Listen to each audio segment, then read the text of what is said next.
Hello and welcome. My name's Katarina. My artist name is Tigerlight. I'm a vocalist, producer and songwriter. In this session, we're going to explore the process of songwriting and recording in the studio. These tips and tricks will be applicable to you even if you have a cozy bedroom setup or a bigger external space. You will come away with ideas, methods and workflows that you can implement in your own music making to complement and enhance your current production and compositional processes, or perhaps just validate what you're already doing. If you're just starting out as a songwriter, it's great that you're here today because you're going to hear a track built from the ground up. But equally, if you're a really experienced producer or songwriter, it's great that you're here because at the core of this session is creativity and the ability to play and experiment. Because if we forget to be playful, our creative output can stall and flow less freely. Working in a team can be a magical experience, as we all know, but it can also come with its communication hurdles. So one of the things I want to deep dive in today is how these two manage to communicate so effectively to make the best of creative inspiration when it strikes. But for now, without further ado, let me say, Wayne and Golo, welcome. And thank you so much for being with us today. I'm super excited to have this conversation with you. Thank you, Katarina. Thank you. Yeah, it's a pleasure to be here and to be with my friend Golo, to be with all the team, the beautiful people in here and out there. And yeah, thank you. Awesome, awesome. So you've been in this amazing space writing your new album. Is there anything that you do in your life outside of the studio, anything that you adjust so that you can optimize your workflow in the studio? Yes, always. Basically, I do like some of the basic, which is the vocal training. I do a lot of practice, about 2 hours per day. And also reading. A lot of reading and kind of you prepare your body and the mind so that when you come to the studio, when the idea comes in, you're like fully ready to grab it or to dig into it. Yeah. Beautiful. So these 2 hours of vocals that you do every day, like what kind of practice do you do? I do some I call it muscle training. So it's like give strength to, and also some like ear practice, like pitch, so like you get the right tones. But I've been doing this for maybe 15 years now, so it's just like it's a normal thing to do, to know that you are. And when I just don't, I can't practice, like now that I have my daughter, it's quite difficult. But I still do it silently. So I have few exercises I do, which just make my voice like resonate, but very low, so no one would hear me. Just, you can't hear it, but it's like just make some really low frequencies. Mm-hmm. So this also makes you feel like you are practicing, you know, like, so you need, yeah, I mean, in my case, I really need to keep this 2 hours, like maintain that. So you're doing the low resonance practice and then the ear training, but in silence every day? In silence, yeah, when I cannot push the voice. Yeah. Wow, all right. And this research that you were talking about, you said you do some research and reading. What kind of reading are you doing? So, like before I start a project or an album, or at the end of one, I always try to like have a direction. And specifically for this new album, I wanted to find something that speaks to me deeply and also would speak to the people, the audience.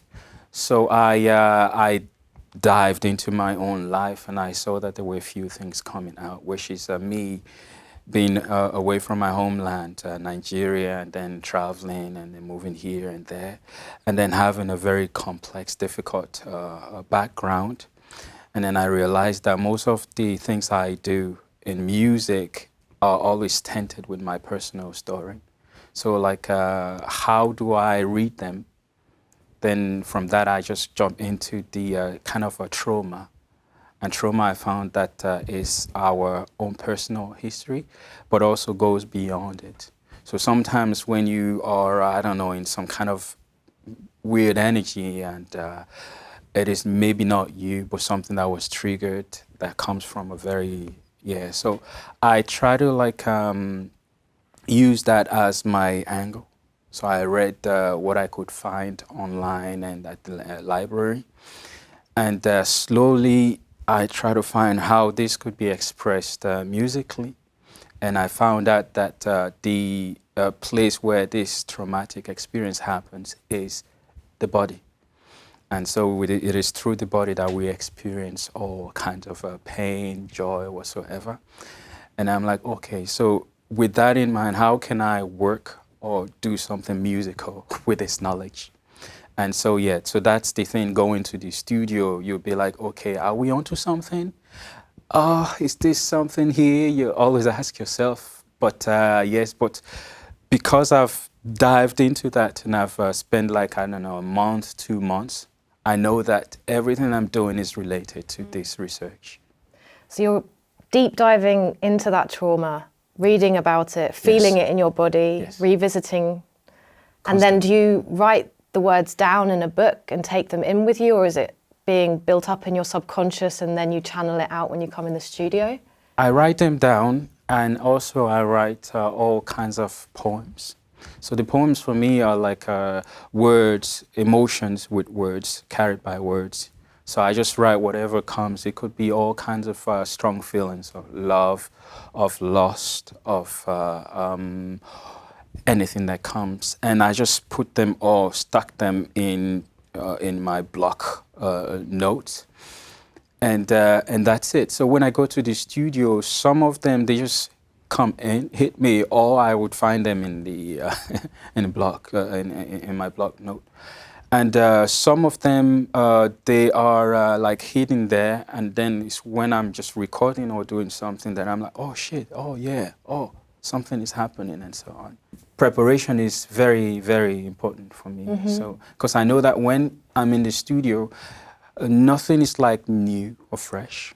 I'm confident in the sense that I have prepared myself, I've practiced enough to know that, okay, whatever comes has already been, I've somehow have it somewhere in So you've processed it? Yes.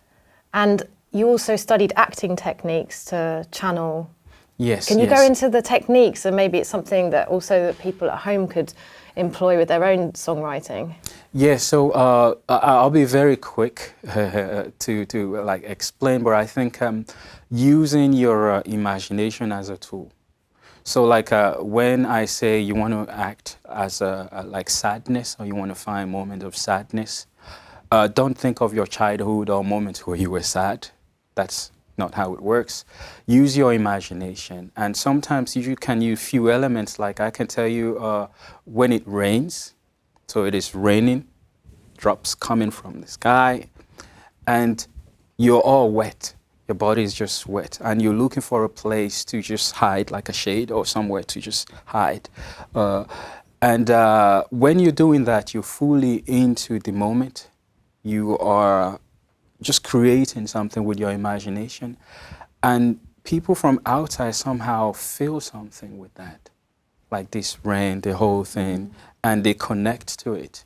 So that's the emotion, I think, comes with this connection. But it doesn't come from you being like throwing yourself in a very specific moment in your life.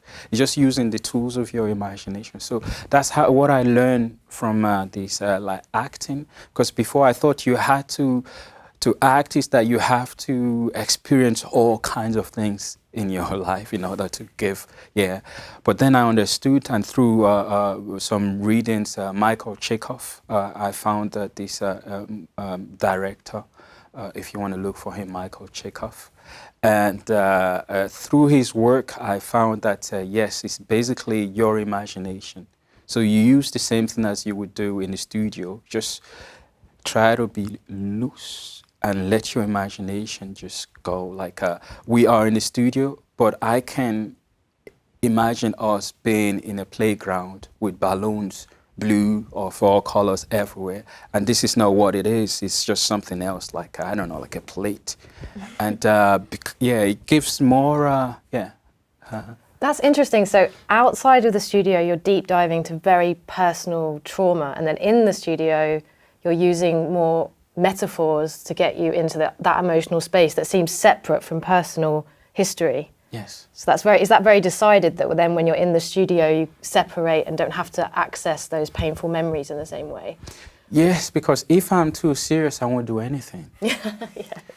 Serious people don't do much, really. The people that have much more fun are kids. Right. And they're given very little tools, and they use, as I said, their imagination. So the studio is a fun place.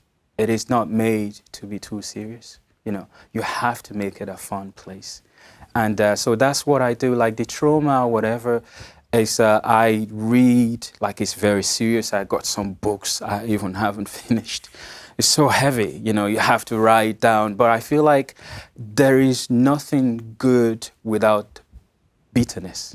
So the bittersweet part is like that of struggling, working a lot, doing your research, practicing doing this. But in the studio, it's the full fun. It's fun. It's really fun part. Yeah. That's beautiful. And Golo, your background's in filmmaking. How has that influenced your collaboration? Yeah, I mean, it's very beneficial in a way because when we've met and you told me the idea for the project, I really felt like, oh, there's an artist who is indulging in this stuff, who's visualizing already stuff, who's also acting out stuff, and like the things that you've been talking about now reflect that, and it makes so much sense because my experience from producing movies or writing movies is like, it's similar when writing music because you're creating a scenery and you're diving into this world that you're creating. And I felt when I was approached by Wayne, I felt this urge that he had going onto the stage, onto the studio and creating these worlds. I was like, oh, that's great because I can contribute to the project in that sense because when we are in the studio and like you said, this rain metaphor, for instance, I'm picking up on that. And then like we are talking even more. We're building up like a screenplay in a way. Like this and like that, and okay, I'm going down this road, and then imagine there's this object falling down and whatever. So we're kind of visualizing a little.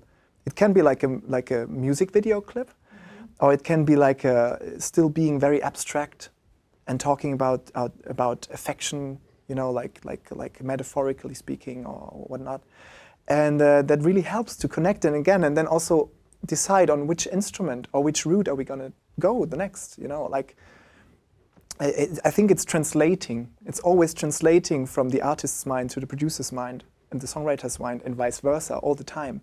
It's just how can we click, how can we find a space where we are in together. Yeah. And then we can talk about the same, almost the same maybe, you know, and getting closer to that. And that's something you do a lot in filmmaking. It's a highly collaborative process with a lot of people. And that's what I enjoy also having a studio packed with people and like directing around and seeing, you know, what can be shaped and sculptured in a way. So you're playing around in that daydream world. I think this would be a beautiful point if you're happy to announce your creation to the world, a world premiere, to play the track that we're actually going to look into the mechanics of today. Yes. Would you like to announce it to sure, the lovely people? The track is called simply called F Song. It is called F Song because I am used to being very polite in my songwriting, but for this I don't know, I can't explain, but the energy that drove me to this project was very strong. A lot of anger, and I try to channel it and be true to these emotions, and it doesn't have any filter. And the F song just came as it came, no filter. Hey. Hey. So, how many kids will you kill? Come on, when you're not happy in your head and your nigga, come on. So tell me. How many walls will you get? Come on, when you're 1,000, you're not happy and you know why you're sad. Come on. How many rules for a bucket of rose when it's all that they are having when they needed someone? Come on. How many lies when you lose them both? Come on, be happy when you're little. This is your motherfucking song. Well, this is how I sing along. This is your motherfucking song. Well, this is how I sing along. Epic. I love it. I love it. Thank you for sharing that with us. That was a world premiere, everyone. So, okay, let's start from the very beginning. What headspace were you in the studio? What was going on that day? How were you feeling when this bloomed out of you? Yeah, so in the studio, we basically we were onto something totally different. It was more chilled. It was more, let's say, sweet and nice. And you know, when you produce, and it's like, yeah, okay, cool. But inside of me, there was something like quite angry, because I felt like it wasn't attached to the body and the needs of this, you know, traumatic experience of something like urgent. Mm-hmm. And so I just ask, which happens sometimes, like I would just drop my hand like this on Golo and say, I'm sorry, I apologize, but can you just stop it? Okay. So we just stop it, and I'm like, okay, let's start from scratch. And then I told him that, so as you know, the theme of what we're doing is the body, and I would like to experiment something. And I want to see what it is, what it would sound like. And I just told him, can you bring a mic and to my body, and I'm just going to give you something. And then from there on, let's just see how it goes. So he just brought the mic. And of course, he was like, okay. What is I'll happening? do it. What's What happening? is happening? And he just puts the mic next to my chest. And then, yeah, so I just gave him the first, I'm going to try. Okay. Is the mic on? Off? Okay, good. So I just went like.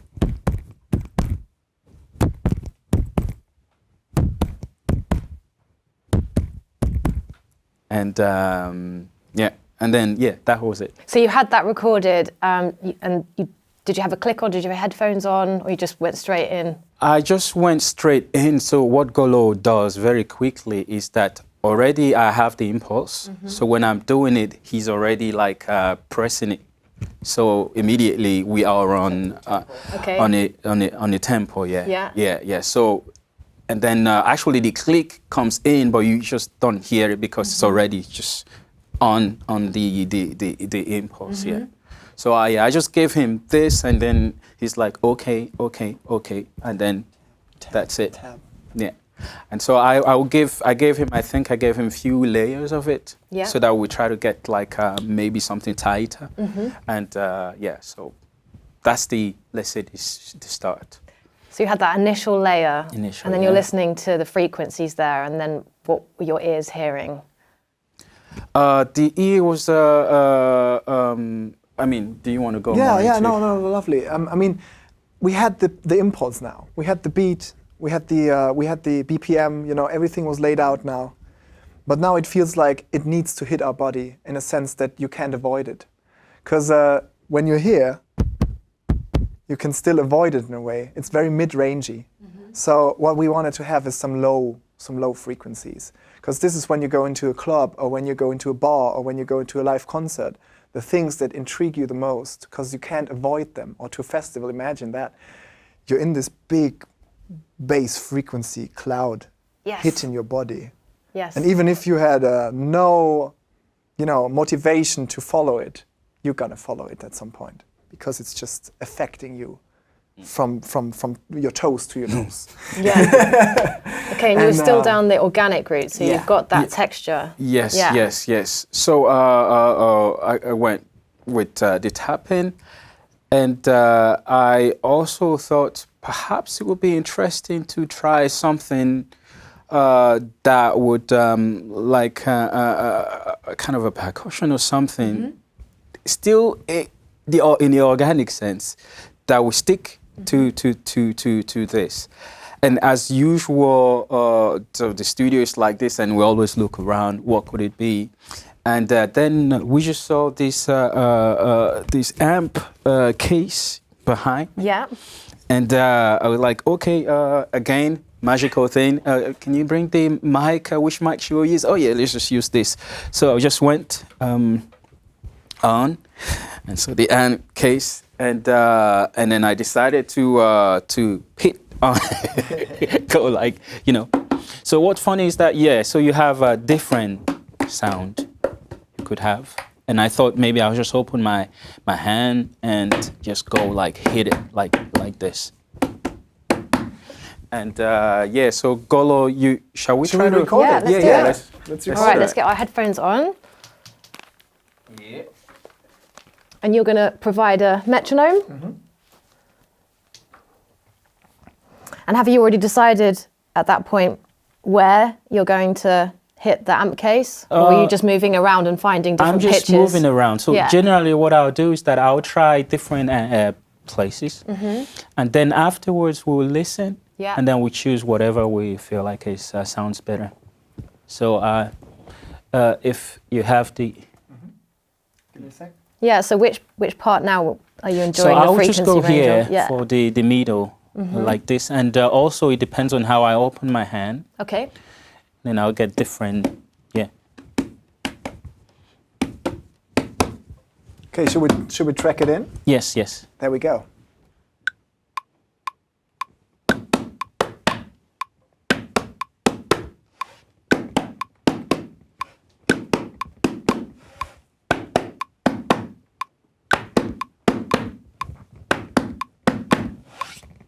Yeah, there we go. All right, awesome. Okay, so you've got a nice good Yeah, bars there. so that's there, you know. Yeah. All right, and so now you've got those two organic layers, the body, the amp case. Yeah. and What I are you mean- hearing then? I mean now we got the amp case, and basically we can just take a listen what we've just recorded, you know. Yes. So the thing is now, it's still a little bit shallow, right? It's still mid-rangey. So what I can do is to see if I can bring in an EQ and try to embrace it and make it bigger, you know? Because there is a lot of frequencies hidden in the signal that we might find, you know? So I'm just taking the standard EQ, and now I'm finding the frequencies, you know, by ear. So maybe there is more bottom, you know? So you're looking for more depth. I'm looking for more Yeah. depth, you know? Because now I have a nice percussion touch, but maybe we still need more. So I know now we have to mix it up. So I will take the percussion sound of the amp case that we just recorded and going into a more production sound. So finding a drum synth or something that is giving us this really bottom, fatty, unavoidable sound. So what I'm gonna do is just then taking an EQ which is more featuring the hitting sound. Because this is nice. This is the human touch, you could call it, right? This is his hands, this is the room, this is the air that we want to have. But I also want to have this sub-frequency. So I'm bringing in, first of all, always put down your buffer size when you're recording anything with external stuff, so that you don't have a delay. Yeah, so I'm looking for a sub-kick. So I'm bringing in the drum synth that is in the box. And it usually sounds, if we just open it, it sounds like this. There we go. It's still very percussive, so I'm putting on the decay. So that means it makes the signal longer. Oh, listen to that. We're getting closer. Yeah.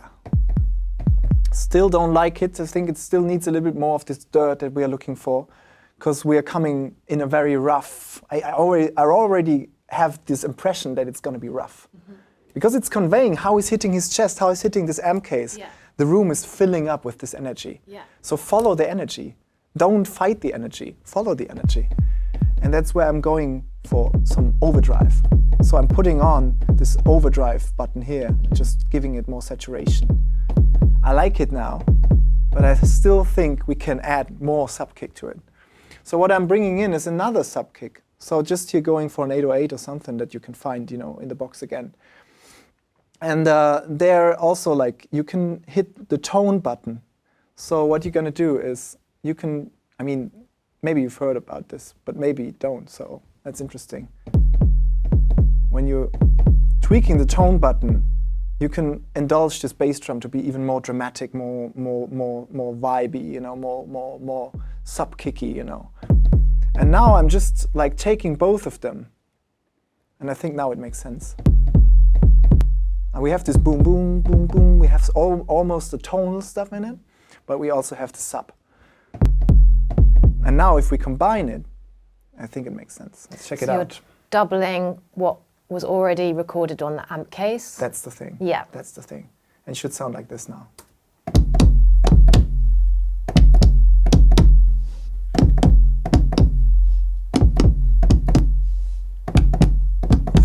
I mean, that's now, you know, that's a foundation where we can linger on. Yeah. Because now it feels like this stomping, now it feels like this groove, and that's a good foundation. And then now building it up, like you said, like kids, right? Yeah. We're doing our building blocks now. Yeah, exactly. We're sitting down at our carpet and throwing also each with other this, building blocks. the low frequency, as you feel it already, makes the body react. So you feel like you're really sitting on something, boom, boom, boom. And so it's really always important to feel like you're still connected to the theme in a sense. Yeah. Yeah, so it's, it helps. So you've got those lower rhythms going on, but you're hearing now some percussion, some yes, hi-hats, some maracas. Yeah, maracas, or sometimes what I do is also try out some like vocal percussions and all kinds of weird sounds. It could be breath, like, or some, some things like this. Mm-hmm. We can try. Yeah. I think I can try out some. So basically at this point, Katarina, what we have in the room sounds like this, you know? So we got the case and the kick. Yep. And this is on loop all the time.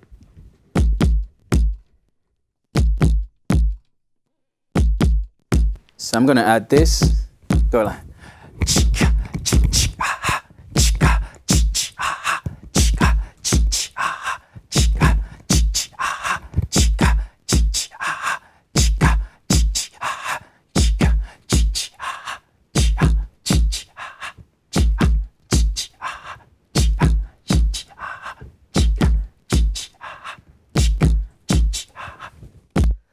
Nice. Do you have in your mind which particular percussion instrument you're emulating, or are you just hearing the rhythm and making the sounds and improvising, or do you see the actual percussive instrument? I think it goes with the like experiment I've been doing, and I always know that breath is a strong groove element. Because it's like it adds some extra touch to this sound by being there, not there. So when you, like I just make this what I was doing. There are like a few breaths that I do that you can't really do with an instrument. And I've always felt like it gives something strong and more natural, so you feel like a presence. Yeah. And so in most of my recordings, there's always a lot of breathing. In every song? In every song, yeah. So I always add this little breathing thing, yeah. Wow, okay. And what about any post-processing on those? Yeah, I mean, we can check. Percussions? The only what thing do you now, tend to do? The only thing that it needs now is if you don't have it in your chain before, it needs a little bit of compressing maybe, you know, you just go here and find a compressor that is on board. You don't have to be anything fancy, just give it a good, you know, like 4:1 ratio something, and then put the attack down and put maybe a little bit, you know, makeup on. So that it really like sounds this produced, you know, sound. And that's basically you want to keep, right? You want to keep it very percussive. So you don't add any reverb you or could, any no, I mean EQ. you could gate it or something, you know, you could make it even sharper and make a gate or something. But I would keep it at this point fast as possible. So don't spend a lot of time with processing. If you feel it has to be processed in a way, process it as you feel it.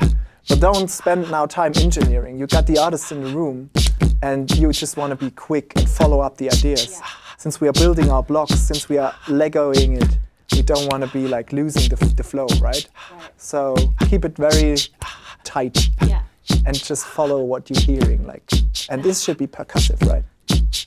You're saving that processing for later, so you don't want to get in the flow, get in the way of the flow of the songwriting. If there would be something that is musically important, put it in now. But if it's technical, put it in later if it's necessary. Okay, beautiful. And now we have some questions actually from the audience. So let's see. What if you have a sound in your head and don't know how to explain it to your collaborators? Ah, interesting. Okay, so have you been in that situation in the studio with an artist who's struggling to articulate what they want, but whose vision you believe in? And how do you then tease that sound? Don't be shy using any technique that you can lay out. So if it's like you make the sound with your mouth, if it's not, try to get a like an instrument or a MIDI controller or whatnot and try to make the sound in terms of just convey it, or dance the sound, or paint the sound. So whatever is your expression, you can also like say, let's drink a coffee and I'm gonna explain it to you very like theoretically.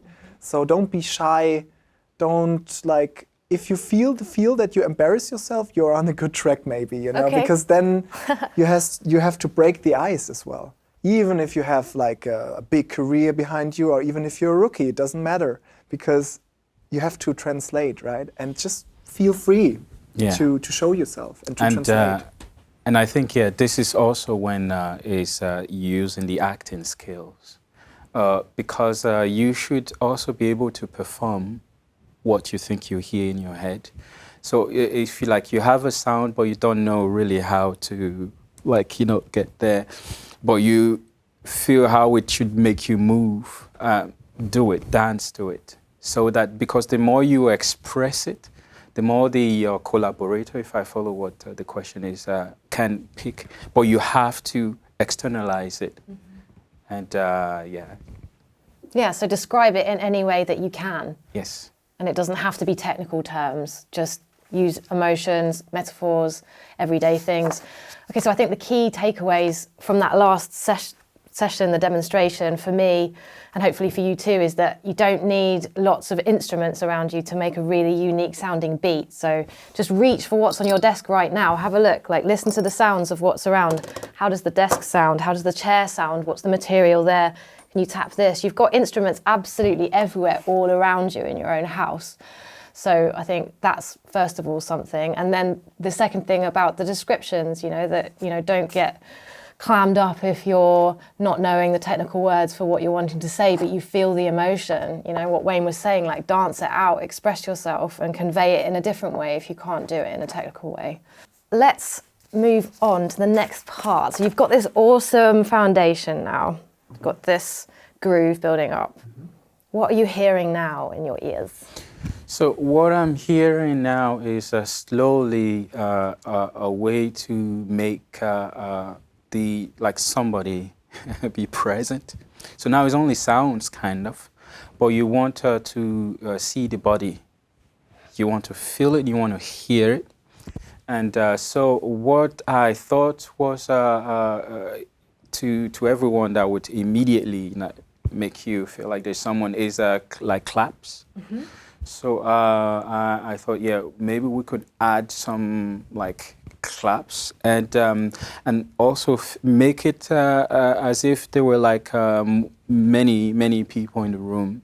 So when I'm gonna clap, I will clap from different angles of the mic to give this impression that there are people standing in various awesome places. Can we see that now? Yes, sure.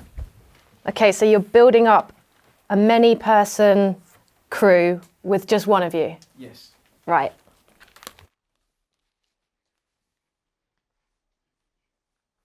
Okay, so you're starting off. I'm preparing. You're preparing. Myself. Preparing your hands.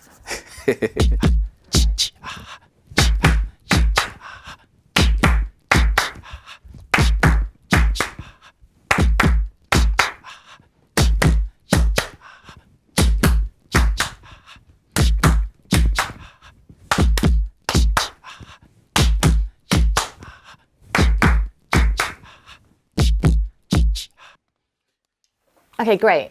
So we had lots of different pitches there as well. Yes. depending on where you were, how far away you were. Yeah, so Golo is just gonna stack them, like take of course or try to make sure some of them they're like tight or not necessarily tight, because it has to sound natural. Yeah. So not always like has to hit on the time. Can put it a bit, move it a bit. So he's just gonna stuck them all together to get this feeling of a crowd. Of many people. Many people, yeah. So you already had the feeling this song, there was urgency in it, aggression, many people.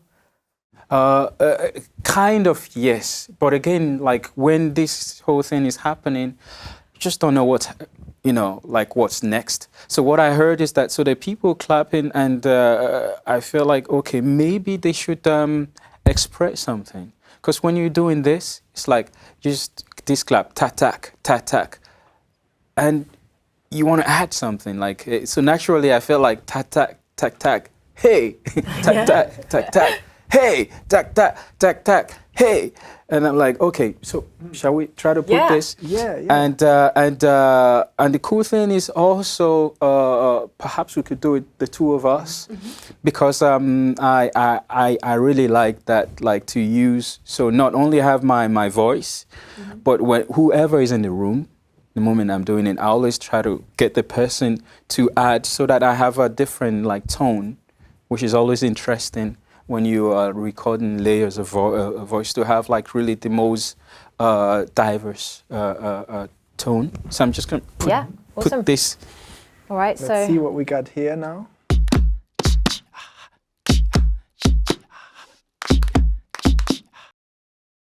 Hey! Hey! Hey! Hey!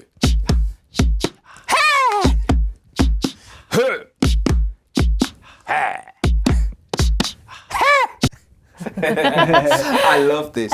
Let's do it together in a sec.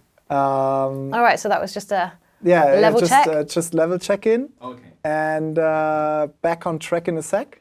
And obviously, This is all live, guys. yeah, this absolutely. is all happening. Yeah, in, and level in checks the are really very important, moment. because otherwise it clips and then you ruin your take. True. And or if that's not the effect that you want. So there we go. Hey! Hey! Hey! You want to join in? Hey! Hey! Hey! Hey! Hey! Hey. All right, Sorry, guys. awesome. Very nice. Okay, so you've got these different tones, and now what do you do with those takes? Are you panning them? Yeah, I would do several recordings of that, like we did it now. Yeah. And then I have to stack it, right? So what we're going to do is we stack in it so that it sounds really massive in a way. And you always can do several recordings of the same stuff and then pan it left and right and maybe use the center. And in terms of panning, that's one really nice effect. But as Wayne said, use everything you have also in terms of, if there is your cat, invite the cat over to make meow on it. Because it's great, you know, it adds some 3D level of texture, which you really want to have. And then if you combine it, you know, it can sound like this. Let's check out if we can recreate it and see what it sounds like. So that's, you know, what's really interesting with that is that we've learnt previously that you don't need to have lots of different instruments around to create unique sounding beats. You also don't need to have a choir of friends that can come around and sing with you, although that's great if you do. You can just use your own vocal tract. So you just need to stand at varied distances from the microphone, alter your tone, have fun with it. I mean, you saw Wayne was laughing as he was doing it, like not taking yourself too seriously, but getting in the vibe. I think that's like, yeah, really key takeaway. So not needing lots of instruments. You technically don't even really need a microphone. You can just record into voice memos on your phone and then airdrop the WAV onto your desktop and drag it into your DAW and then process it from there. So much that can be done, and you know, also out and about outside of the studio just with your laptop. Okay, cool. You're right. So what have we should got we take here? a spin here? Yeah. Hey!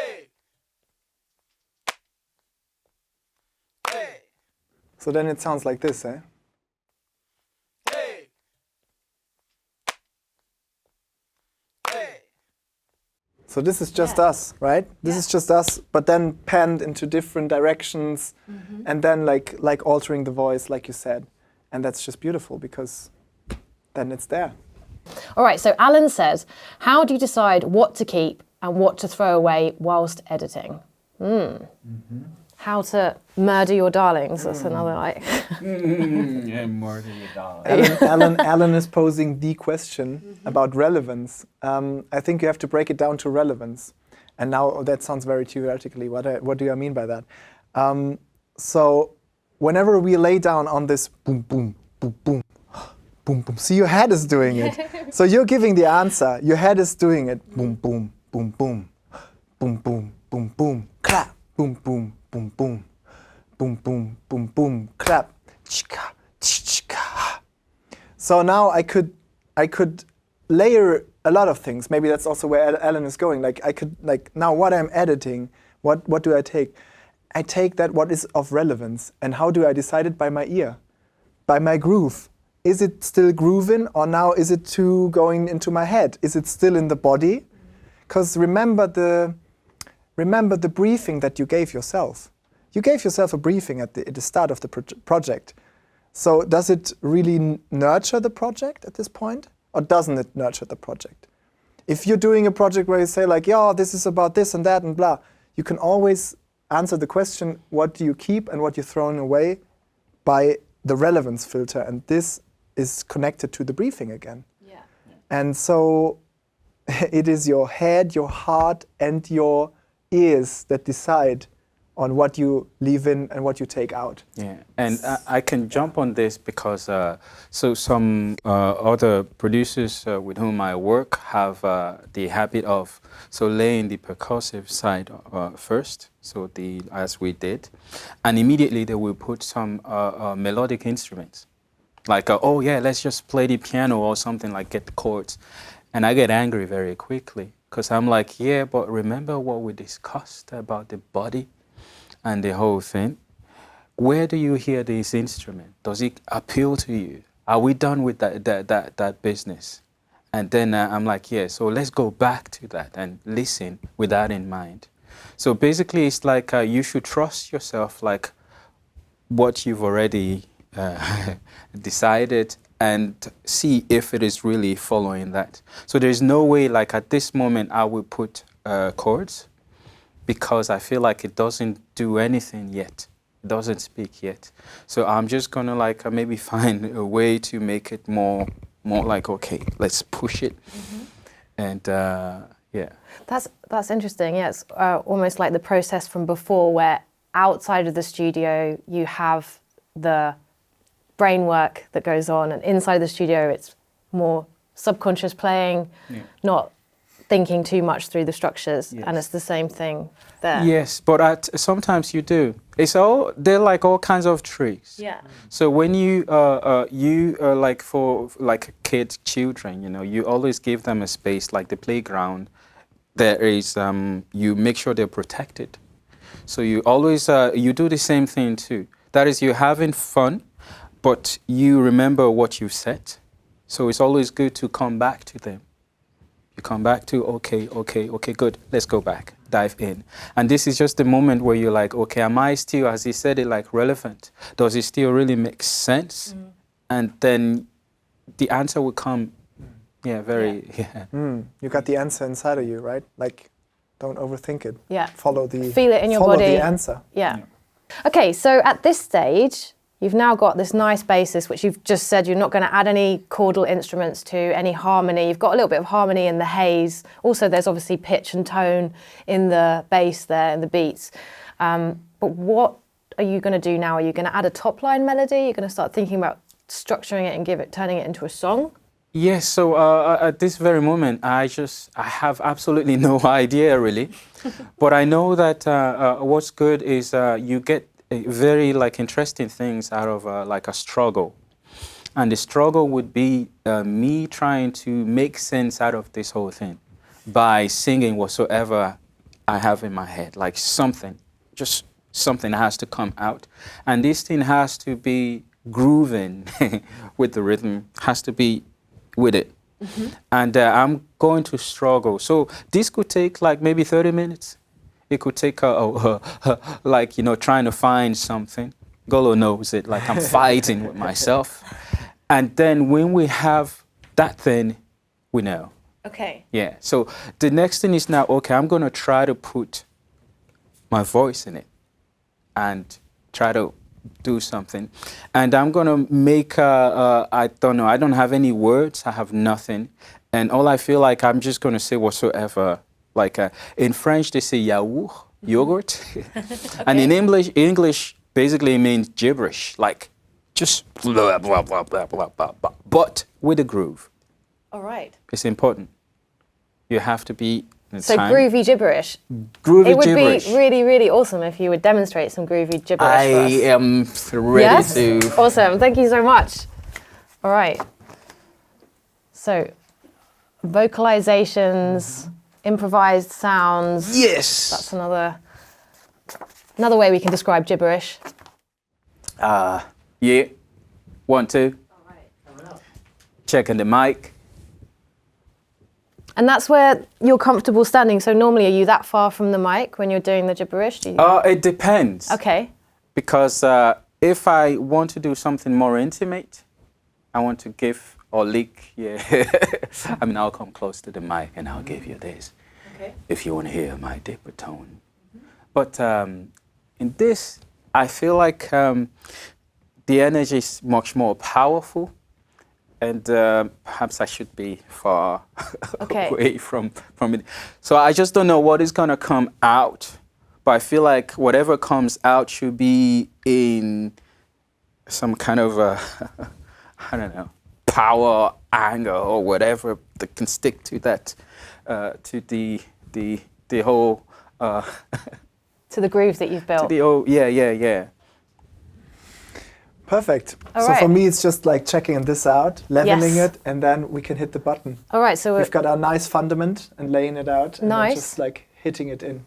going to check the levels, check the vocal. Level check. Yeah. Can you just give me a... Yeah. Great. Okay, there we go. Ready when you are.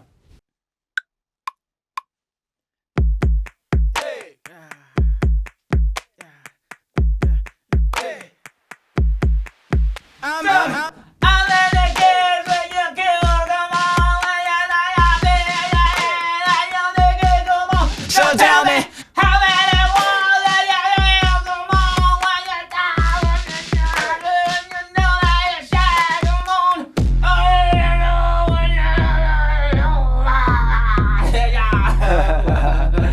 know. All right. Thank you. Okay. Great. All right, so now you've got your gibberish down. You've got your Kind of. foundation. Yes. I could do this like several takes. Yeah. Until I get something, and we feel like it's in it. So one thing I would like to tell my friends there is that this is like acting, and the person that I am embodying somehow has to be in that very given environment. In my head, I feel like I'm in somewhere, I don't know, in a street, busy street, very noisy, and I'm trying to be heard. And I'm screaming like I want to be heard. And that's exactly what I'm doing. So it's like in kind of a weird space. I don't know exactly. It doesn't sound so sweet or whatever because I feel like I need to be heard. So I'm just pushing the thing out. And it's weird, just like the Beastie Boys or whatever, you know, like those punk thing. And that's it, like just blah, come out. So that's I feel like the character. So you're actually visualizing that in your mind. So you had your eyes closed then. Yes. Are you seeing that picture before you as you sing? Absolutely. Okay, wow. Yeah. So you're building And that's a the world benefit. around That's it. Yeah. the benefit, because then when you're recording, you sometimes listen to something that is out of relevance. Like you said before, it's too sweet, it's too adjustable, it's too whatnot. It's not hitting you. But when I doing this take with him, and I really listen now, and I feel like, oh, I can't resist, because he's already telling a story. Yeah. I know it when you're selecting the takes. you know if there's a gibberish that is of relevance, or this is just gibberish that is not appealing. Yeah. Because it's nailing the song, right? It's building up the song, because it's telling the story. It starts from a nice beat to tell a song, to tell a story. Okay, so you've got this gibberish. You're starting to visualize the character. Yes. You're communicating the visions that you're having to Golo? Absolutely, I have to. Yeah? Okay. Yeah, because I need to be make sure that we're on the same boat. Yeah. And he sees exactly what I see, and he feels it too. And the other thing is that I might be doing something that I have never done before. So I'm like screaming, and even yourself, you're like, but I've never done this thing before. Is that really me? But if the music requires this energy, then the music is speaking the truth. Yeah. And when you look at the guy in the room, like I know exactly that I'm onto something. Because I just see his face, like sometimes it could be like, what the fuck? I'm like, yeah, okay, that's it. When it's like, oh my God, what, I'm gonna die. And I'm like, okay, I know I'm onto something. Yeah. So that's it. It's that I'm not trying to be stylistic. I'm not trying to please whomever I think should be pleased. I'm just trying to make sure I have the correct energy. And when it's there, then the gibberish for me then start being meaningful, like making sense. Okay, so then you're building this narrative. So Yes. how do we get now from gibberish to lyrics? Very, very good. Very interesting. Is that I don't want to sound like this professor, but is that our imagination has an incredible way, or the human brain in a sense, has an incredible way of finding things or making sense out of everything, out of nonsensical thing. So when I hear the gibberish first, and then I listen to it again and again and again, then they're like words. It's like if you know the Cocteau Twins, for those who love the like Wave back in the days or whatever, it's full-on gibberish, right? But the more you listen, the more it makes sense, you see? And it's the same thing. So when you like listen on and on to this, then you're like, wow, okay, there's something. And because we are channeling some energy, some emotions, then whatever you're looking for is said in it. There's something like anger, it is in there. So we're just gonna put the words that just come out. We're not trying to make any sense out of it, but we just put whatever we hear. So if you wanna hit like the first part. Can do.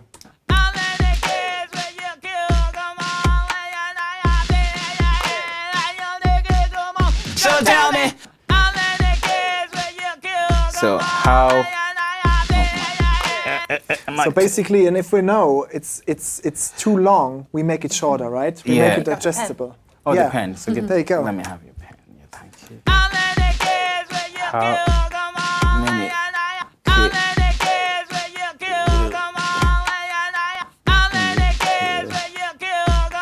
And you get involved with the writing then too? Yeah, Exactly. That's the thing. Now, So yeah. that's it. Like the first part is, so how many kids will you kill?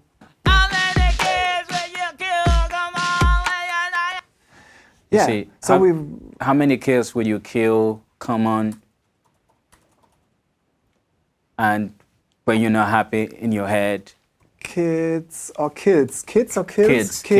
Will you kill? Yeah. Hamam could be like, come on, right?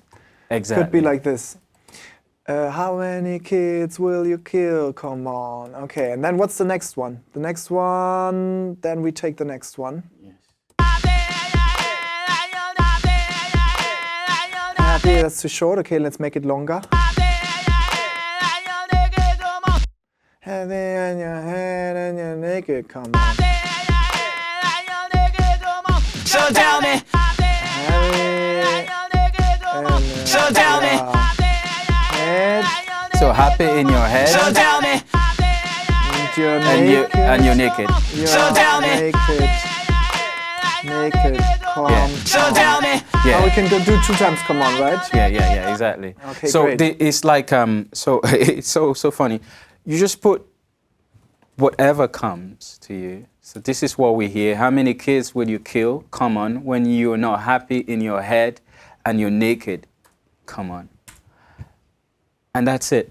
That's enough. And then we move to the next, because we just lay down. This is like interesting, because I know that a few days before we started this session, there were other killings in the States, and other brothers got killed and so on.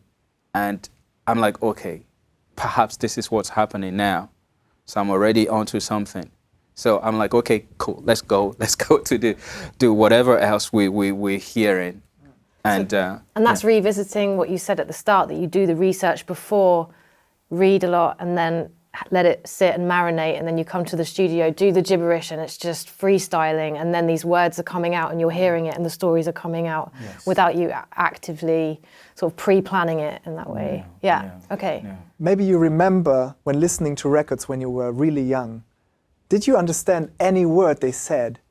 Sometimes it was like just a, hey, rasa, gonna go now, hey, I stand, you know. So what we do is indulge the gibberish. Don't fight with the gibberish. If you selected your takes that you like and you feel it makes sense in a musical way, now let's go for the lyrical path. Yeah. And don't be shy to follow your ear again, because there is your ear. How many kids will you kill? How many kids will you kill? It does make sense at the end, because, like you said, we had the build-up already, and your stomach, your head, everything is full of imagination, and it will make sense at the end. Yeah, it always makes sense at the end. Yeah, because it's like you can turn it in so many ways. Like it's a weird science. It's like as if there is nothing that comes out of nothing. It's always attached to something. And that's when I feel like that's our story as beings, as this traumatic experience. Being a musician is just that you are just putting out these things you've been saving, or your father or your mother before you, and those before them, and so on and so on. So you just bring them out, And it might not make sense immediately, but again, it doesn't matter. So we have this part written, and we're like, okay, let's just move forward, just move on to the next section, and then you want to put the next section then, just to give you an impression again.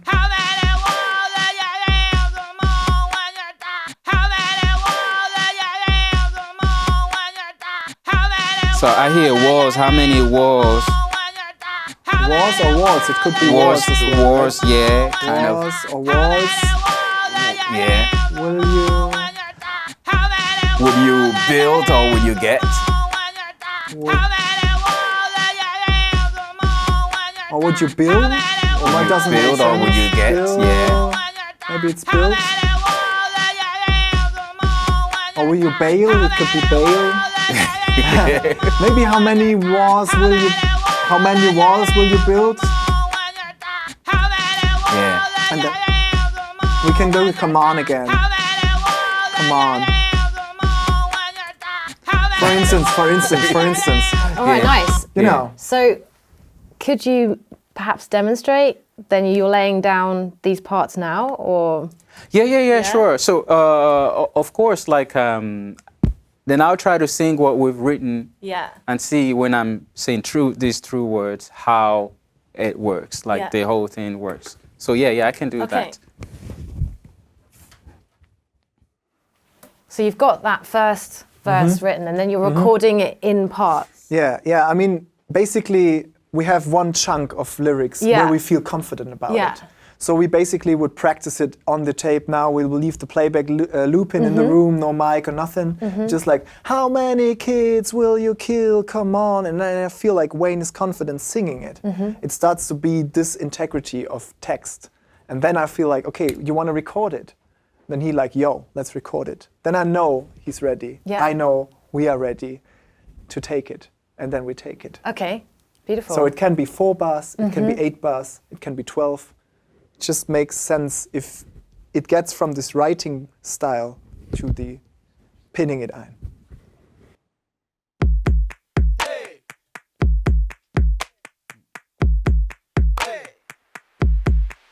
How many girls will you kill? Come on, when you're not happy in your head and your nigga, come on. So tell me. Yeah. All right, nice. Sheesh. Powerful. Okay, so you've got that down. Yes. And then do you do any processing straight away, or are you again doing, as you were saying before, that you're not doing any of that processing, you just want to get the song down? Are you like double tracking it, or are you moving on to the next section? Yeah, I mean, now it depends again. We don't want to do final production since we're in the songwriting stage. Yeah. So, but it melds together today. Yeah. Like, there is always a part you could call production, and there's a part it's songwriting. Yeah. But we wanted to keep the production part, let's say, to creative production at this point. So what I feel like when we have this part, we might now process it in a musical way. So let's take a listen. Like we would start with a little bit of our favorite plugin that everybody uses, just to tune a little bit. Always put some of the tuning in. I mean, at this point, even if we don't have a key, just a little bit, you know. You can control the retune speed all the time, so don't make the artist sound too tuney if you don't like to. But always tune a little bit. It's If not you haven't got forbidden. the key, how do you then? No, you can leave it route it? open, you know. Okay. You can leave it on chromatic and just put it on tenor and leave it on chromatic and really put the retune speed very low, you know, just to give a little bit of... It's always nice. It distinguishes the production from a demo sounding stuff, you know. And then you could go with some channel strip or compressor or whatever you feel like feels handy, you know, and don't feel also like shy to use any like preset or something to start with, and then you can tweak it afterwards, right? Just make it a little bit shiny. Now I feel the tuning is too heavy, right? We go down with the tuning again.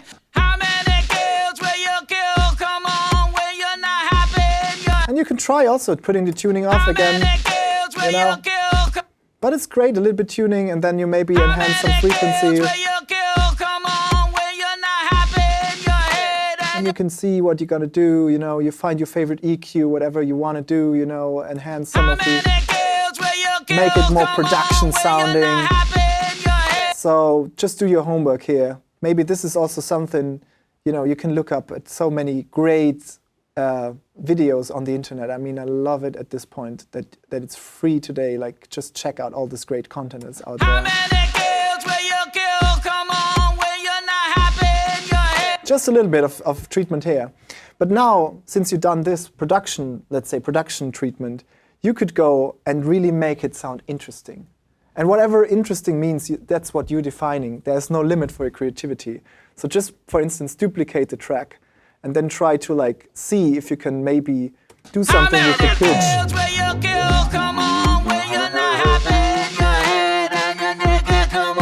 So for instance, just going one octave up, you know, and one octave down.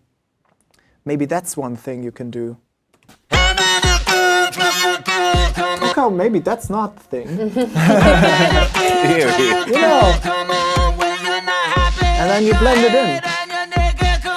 So tell me. Awesome. And maybe, you know, maybe this plus 12, just to finish it. Yeah. Maybe it's like it needs to be another harmony, you know, like can be also like this. How many girls will you kill? Come on, when you're not happy in your head and your nigga, come on. So tell me, how many girls will you kill? Come on, when you're not happy. So it's just now really follow your idea of songwriting. And again, we talked about this anger, this street, this confusion, this, but also like erupting in a way already. Like, and then, you know. How many girls will you kill? Come on, when you're not happy in your head and your nigga, come on. So now we've done heavy processing. And now use your ears again to blend it in. How many girls will you kill? Come on, when you're not happy in your head and your nigga, come on. So tell me, how many girls will you kill? Come on, when you're... So we have one clear main vocal. We have some processed vocals, you know, contributing. Yeah. But for your ear, it should sound like one Wayne Snow singing. And that's, you know, something that you can easily, you saw, it's all, you know, like nothing like very scientifically or something. Just let it flow also. See the vocal as an instrument. Yeah, absolutely. And again, it's this changing the pitches, the same thing with the claps and the haze, all one vocal track. How would you feel about giving a live world premiere of the whole song? Oh my. Okay, Would you honor us with that? and I would like to apologize for ears. Sorry. Yeah, of course. Yeah? Okay. I will try. All right, so jump up to the microphone. So right now, so you've done, at this stage, you've gone through, done gibberish for the whole track, and you've done the same process for everything and written lyrics in that way. Okay, get the headphones.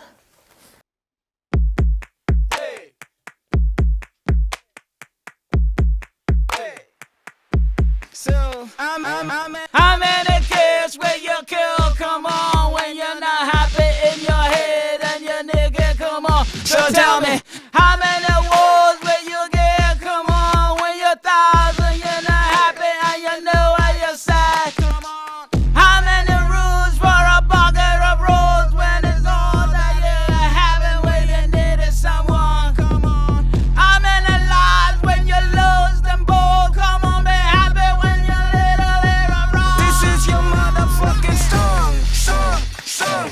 But this is how I sing along, long. This is your motherfucking song. Well, this is how I sing along, long.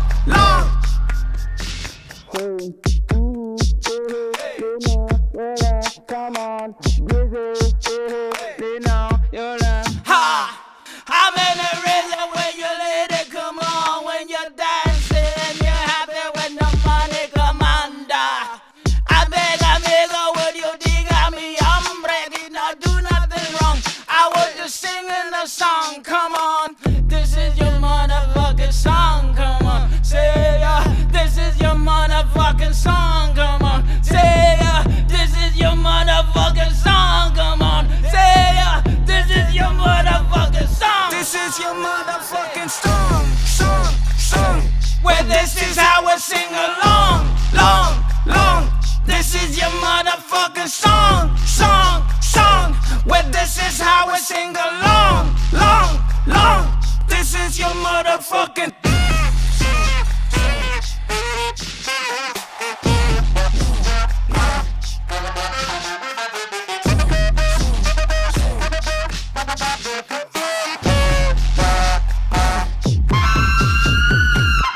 Woo!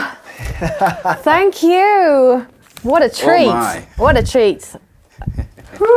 Awesome. I think it'd be nice to check in with the viewers and see who's asked some questions. Tino. Yeah, I know. So, Tino, do you always start from gibberish or do you sometimes have words and lyrics ready? It's always different. I have no full science. I just have all kinds of tools that I'm using. So for this song, I only had the energy, I had the drive. So I couldn't really, the words had to come with this like kind of necessity, urge to express something. Sometimes I just have the words already in my block notes. And then I'll just, sing and I'll get the lyrics already. Or sometimes I just do the writing before, or while I'm singing, I get the words, they just pour out. So it's always different, and I never write the same song the same way. So you switch things up? A lot, yeah. I'm trying as much as I can, because I get bored very fast. And my boredom comes from like trying to recreate a fleeting moment, which is impossible. So you just don't try to do something you've done before. Try to be with the moment, with the energy, this urge, this need to breathe, and that's it. All right. So hopefully, Tino, that answered your question. And do we have any more questions there, Jenny? Christiana, do you collect sketches and ideas? Are you rather chaotic or very organised with this? Okay, I think we're seeing. I am, unfortunately to many, I'm very organised in my daily practice. So I read a lot. I love poetry. I love all kinds of like philosophy or spiritual thoughts or whatever. So I collect everything. I love also paintings, movie, like some Tarkovsky do guide me a lot. And just reading. And so I call these are like boring things, actually. You have to force yourself. You have to read no matter what. You have to read books that maybe you just don't understand, but with time, then you get them. It's there's no other way. It's like you have to work.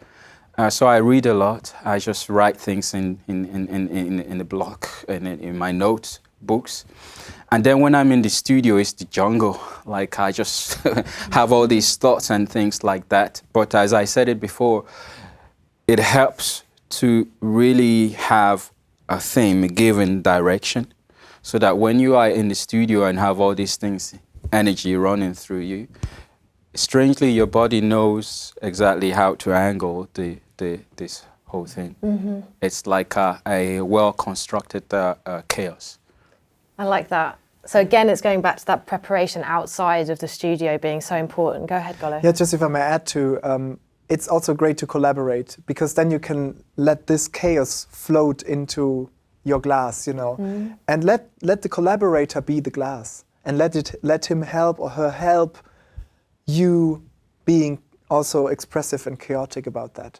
Because then there is like no contradiction between chaos and structure, because we're holding it together. And sometimes the roles can change as well. Like I can be the structured guy, you can be the chaotic, or vice versa. I will be like very, let's say, chaotic at some point, and you'll be very structured and directing it again. So don't be like shy also to reach out and to collaborate and to envision other people with your vision and bring them in and be like, yo, you want to join my project?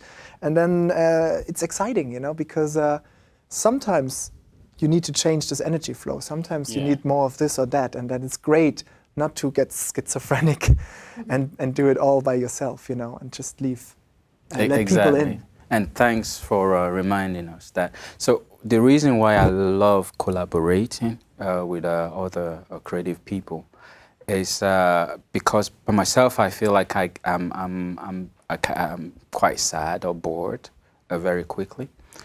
But when I'm with other people, it's like they always bring in something very new, and also they tend to remind you of what you said you would do. So sometimes I'm like tripping on something and I'm like, too stiff on it. And they're like, but you remember you said you were going to be more loose?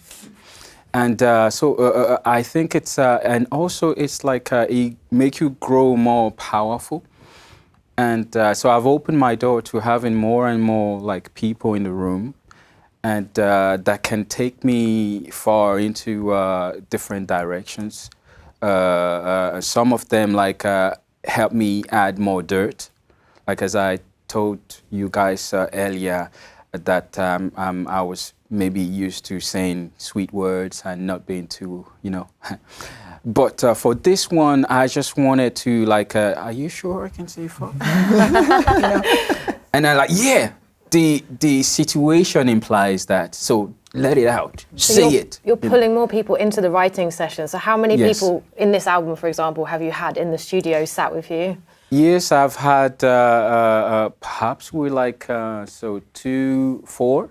4 or 5, not more.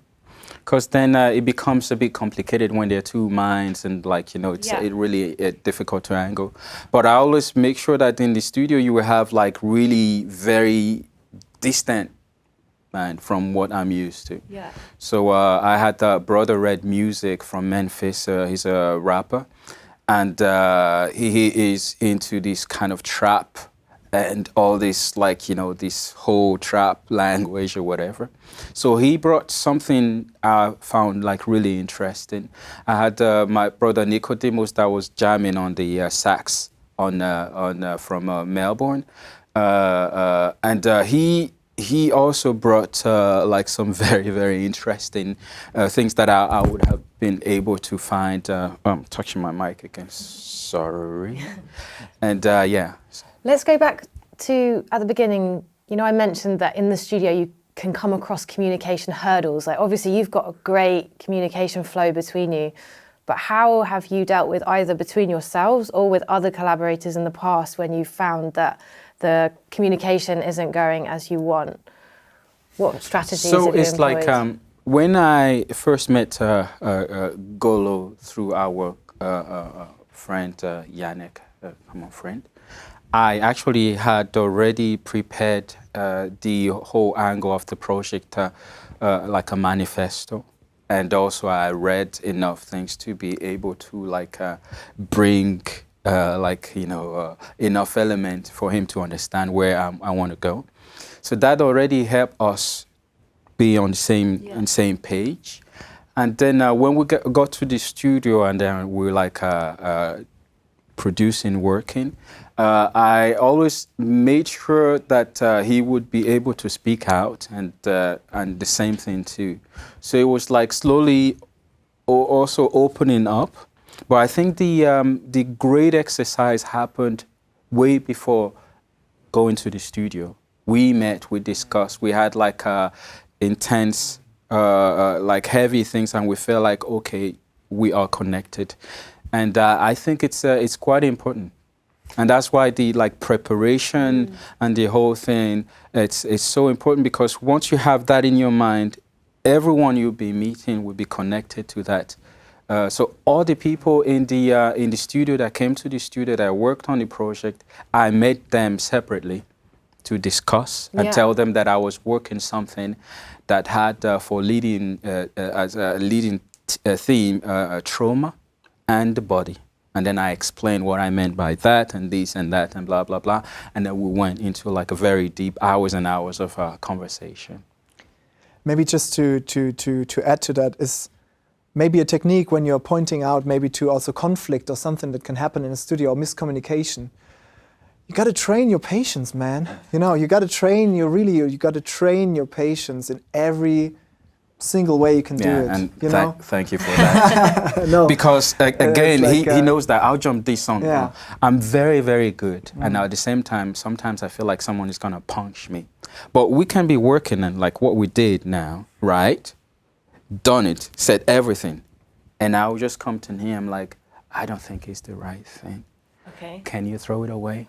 And you don't want, you know that it's good. You know what happens? Yeah. What can happen is like we all got ego, right? We all got this part of our, like say, psychological integrity, which is the ego. When it grows, it's like when he says that sentence, I could be like, "You want to fool me? I have years of experience. I'm this big producer guy. I never work with you again." You know, this inner monologue. If you realize this monologue starts, do your exercise. Whatever you did, wherever you engage outside of your music world, if it's your breathing techniques, if it's yoga, if it's sports, if it's going out to nature, if it's whatever you do, sharpen your knife. Sharpen your fucking knife, because you will need it in this situation. Because otherwise we couldn't collaborate. Because also at a certain level, you will meet all these big names and people and stuff. And it's the same if you're a rookie or a super pro.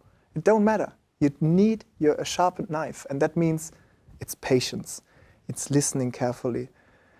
It's maybe asking a question again. If you breathe and you can ask a question, what do you mean by that? Throwing it away? Like really throwing it away? And then I'll do my best to really explain.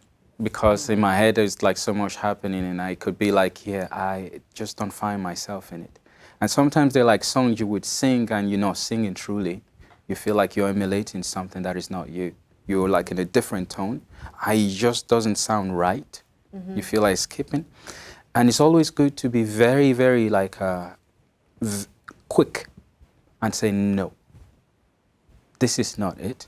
So the best way to do it is just say, okay, can we put this aside? Yeah. And perhaps come back to it, because maybe our ears are like so full. Yeah. And then if you come back the next day and it still doesn't sound right, then it's fine. We put it like completely aside, and then we move on to something else. So there's determination of knowing what you want and being clear about that, you know, just from what I'm hearing from what you're saying, and also being very patient and practicing that. Interesting that you used sharpen your knife in the metaphor for conflict. I've just realized that what I've meant by that, just to clarify, is meaning like keeping your tools fresh. Yes. You know, and of course maybe now you could associate with a knife being like, oh, that's a very a tool also where you can be aggressive with. But what I meant by that is just like keeping your tools at the best shape. In a chef way, you know, if you're cutting a paprika. Yeah, got it. Perfect. Do we have any last questions from the audience? Let's have a look here. Martin, about collaboration. How long does it take until you get enough trust and confidence with the other persons to do the chaotic stuff, e.g. the gibberish together in the studio? Okay, so when can you get to a point where you can really let go? I have one good story. So my early work with Max Greff, and I remember doing one of my track called Blue Moon, and there is towards the end part. So when I had to deliver vocally, and I actually just did it on the spot. So the whole lyrics and the whole thing came on the spot, and there were a part where I went very close to the mic. And then I was just licking the mic and talking very close to it and licking it. And I remember when I opened my eyes, I just saw Max. And they were like, what the hell? What is this? And what did Max do? Well, he did what he did. I think that made him feel something. And what I felt was that maybe he made him feel more relaxed. Okay. And it's like, okay, this guy is crazy, therefore maybe I should just loosen up. So do not wait. If I can share this, I don't think it's good to wait for anything. Just do whatever you have to do. I didn't ask him, I'm saying him, Golo, that his permission to do gibberish. I just did whatever came to me, and that's it. Because if you're like in a room with somebody and you do something and the person does not connect, so you know what is next. You say bye-bye, you know. But you have to let go. Just don't wait for the person or anybody's permission, because the best, I think, collaborators you have are those who are going to maybe try to put you in that position. Because there could be one guy who would be like, okay, you are trying to sing, but you're stuck because you can't find the words. You just don't know how to sing word like that. And the person will say, okay, just say anything. Yeah. Just say something, but stupid, whatever, it's cool. And then you're like, and the guy's like, wow, this is it. I'm like, yes. Yeah. Okay, beautiful. I like that. That's really nice. So don't ask for permission and just do. And if the person makes you feel like you're being weird, it's not the right person to collaborate with. I love that. That's a really nice takeaway. Thank you so much for today. Really, I feel like my brain is filled with inspiration, and I hope all of you lovely people feel the same. Have you got any last words for our viewers? Yes, again, I repeat it.